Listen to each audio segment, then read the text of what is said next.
जय माता दी दोस्तों, आप सभी को वट सावित्री की ढेरों शुभकामनाएं। हिंदू धर्म में वट सावित्री का बहुत ही अधिक महत्व है। वट सावित्री का व्रत सुहागिन महिलाएं अपने पति की लंबी उम्र के लिए रखती है। और देखिए, जो वट सावित्री का व्रत है ये जेठ मास की पूर्णमासी को भी रखा जाता है और जिसे जेठ पूर्णिमा के नाम से जाना जाता है। यह व्रत अखंड सौभाग्य, पति की लंबी उम्र और खुशहाली के लिए रखा जाता है। यह व्रत सुहागिन औरतें निर्जला रह करके व्रत रखती हैं। नमस्कार दोस्तों, मैं नीलम सिंह आप सभी का अपने चैनल में स्वागत करती हूं। तो दोस्तों, कैसे हैं आप सभी? आई होप कि आप सभी अच्छे होंगे, स्वस्थ होंगे और मस्त होंगे।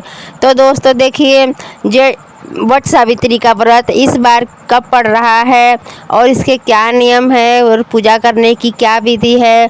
जो भी महिलाएं पहली बार वट सावित्री का व्रत रखना चाहती है तो क्या वो रख सकती है या नहीं रख सकती है। तो आज के इस वीडियो में हम आपको वट सावित्री से जुड़ी हुई सभी जानकारी देंगे। पूजा करने का शुभ मुहूर्त क्या है, कब होगा और वट सावित्री का जो पूजा विधि है वो किस तरह से हमें करना चाहिए। तो आप लोग दोस्तों वीडियो को स्किप मत कीजिएगा, वीडियो को फुल वॉच कीजिएगा, पूरा वीडियो देखिएगा।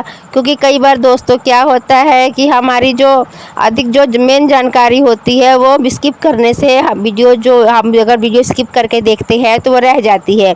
तो प्लीज़ आप लोग वीडियो को स्किप मत कीजिएगा, वीडियो पूरा देखिएगा।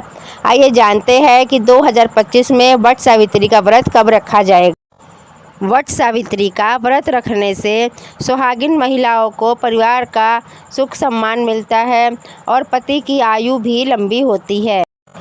इसके साथ साथ जीवन में चल रही बाधाएं भी समाप्त हो जाती। और देखिए, वट सावित्री के दिन ही सावित्री अपने पति के पुनः प्राण यमराज जी से वापस लेकर के आई होगी। आपने सती सावित्री की कथा तो सुनी ही होगी, जो कि अपने पति को प्राण लेने के लिए यमराज जी के पास गई और अपने पति के प्राणों को यमराज जी से वो लेकर के आई थी। इसीलिए यह वट सावित्री का जो व्रत है वो सुहागिन औरतें करती है। देखिए दोस्तों, वट सावित्री का जो व्रत है, आप इस व्रत को किन सामग्रियों की जरूरत पड़ेगी और आप इस व्रत को जैसे आप घर से बाहर नहीं निकलते हैं तो आप घर पर ही किसी गमले में बरगद का पेड़ लगा करके आप इनकी पूजा कर सकते हैं। या तो बरगद के पेड़ के नीचे जाकर भी आप वट सावित्री की पूजा आप कर सकते हैं। और दोस्तों देखिए, वट सावित्री की पूजा में आपको साथ में ही पंखा चाहिए होता है, ठीक है, और 2 दीपक। देखिए कौन कौन सा जो हमें है वस्तुएं लेनी चाहिए होती है। देखिए पंखा, जो हाथ का पंखा होता है, ठीक है, बेना जिसको बोला जाता है, और 2 दीपक, कच्चा धागा, रौली, मौली और जो भी ऋतु फल हो, खरबूजा, ककड़ी, खीरा, ठीक है, आप ये ले लीजिएगा। रौली, मौली, ठीक है, और ऋतुफल हो गया आपका, पंखा हो गया आपका, ठीक है, कच्चा धागा हो गया, 2 दीपक हो गया। ये सभी चीज़ें, फूल, अक्षत, माला, ये सभी चीज़ें आपको पूजा के लिए सामग्री लेना बहुत ही आवश्यक। और दोस्तों देखिए, इसमें 16 श्रृंगार भी चाहिए होता है। और आटे का 2 दीपक बना लीजिएगा आप लोग, गाय का गोबर ले लीजिएगा और उसको जगह को लिप करके आप वहाँ पर ये सारा सामान आप चढ़ा सकते हैं। और देखिए, जो सुहागिन महिलाएं हैं, नहा धो करके स्वच्छ कपड़े धारण करके पूरे 16 श्रृंगार कीजिएगा। उसके बाद ही आप लोग ये वट वृक्ष के नीचे जाइएगा पूजा करने के लिए। अब देखिए, ये व्रत हमें कब करना है, ये व्रत करने की जो विधि क्या है और इसका शुभ मुहूर्त क्या है, आइए जान लेते हैं इस वीडियो में कि इसका जो शुभ मुहूर्त है वो क्या हो। और देखिए, जिस भी बरगद के पेड़ के नीचे आप पूजा करने जा रहे हैं तो वहाँ पर बरगद के पेड़ के नीचे सबसे पहले साफ़ सफाई होना चाहिए, ठीक है। वहाँ पे पूरी साफ़ सफाई रख लीजिएगा। तो वहाँ पर आप साफ़ सफाई करने के बाद में अगर बरगद के पेड़ के पास कच्चा है वहाँ पर तो गाय के गोबर से वहाँ पर लिप लीजिएगा। तो फिर वहाँ पर आप अपने पूजा का सामग्री रख करके और बैठ जाइएगा, पूजा कीजिएगा। और देखिए दोस्तों, गाय से गोबर से लीपने के बाद में वहाँ अपनी जो पूजा की थाली लेकर के गए हैं वो उसको रख दीजिएगा। और देखिए, जो चावल का आटा लिए है जिसको आयपन बोला जाता है, आयपन हाथ में लेकर के 7 बार वृक्ष पर छापे मारिएगा। छापे मारने के बाद में वहाँ पर पुष्प, रौली, मौली और जो कलावा है वो अर्पित कीजिएगा, ठीक है। और उसके बाद में जल अर्पित कीजिएगा।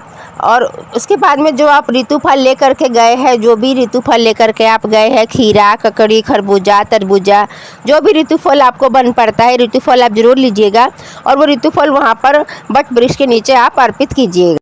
इसके बाद जो आप कच्चा धागा ले करके गए हैं, वट वृक्ष में 101 बार उस धागे को लपेटते हुए परिक्रमा कीजिएगा।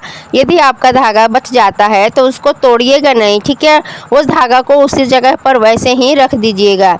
उसके बाद जल अर्पित कीजिएगा। जल अर्पित करने के बाद में आप बरगद के पेड़ की आरती कीजिएगा, वहाँ पर वट वृक्ष महाराज की आरती कीजिएगा। आरती करने के बाद में आप पूजा पाठ करने के बाद में आप उनसे क्षमा याचना कीजिएगा कि जो भी हमसे पूजा पाठ करने में गलती हुई हो तो आप हमारी पूजा उसको क्षमा कर दीजिएगा, ठीक है। आप क्षमा याचना जरूर कीजिएगा। और देखिए दोस्तों, किसी भी व्रत हम करते हैं, कोई भी व्रत करते हैं तो पूजा पाठ करने के बाद में उसमें क्षमा याचना जरूर करना चाहिए कि हे भगवान, हमसे जो भी पूजा पाठ करते समय गलती हो गई है तो उसके लिए हम क्षमा मांगते हैं। हम अज्ञानी हैं तो पूजा की विधि हम नहीं जानते हैं, तो इसलिए हमें क्षमा कीजिएगा, क्षमा जरूर मांगिएगा, ठीक है। और इसके बाद आप अपने हाथ में भीगे हुए चने लेकर सावित्री की, वट वृक्ष महाराज की कथा सुनिएगा, सती सावित्री की कथा सुनिएगा, ठीक है। और कथा सुनने के बाद में आरती कीजिएगा और आरती करने के बाद में आप प्रसाद ग्रहण कीजिएगा, ठीक है। और देखिए दोस्तों, आप जो व्रत का जो पारण है वो किस तरह से कर सकते हैं। व्रत का पारण जो भीगे हुए चने हैं उससे, उसके बाद पूड़ी गुलगुले जो आपने बनाए हैं, या फिर आप जो भी ऋतुफल लेकर के। और देखिए दोस्तों, कथा सुनने के बाद में आपको दान दक्षिणा अवश्य देना चाहिए, ठीक है।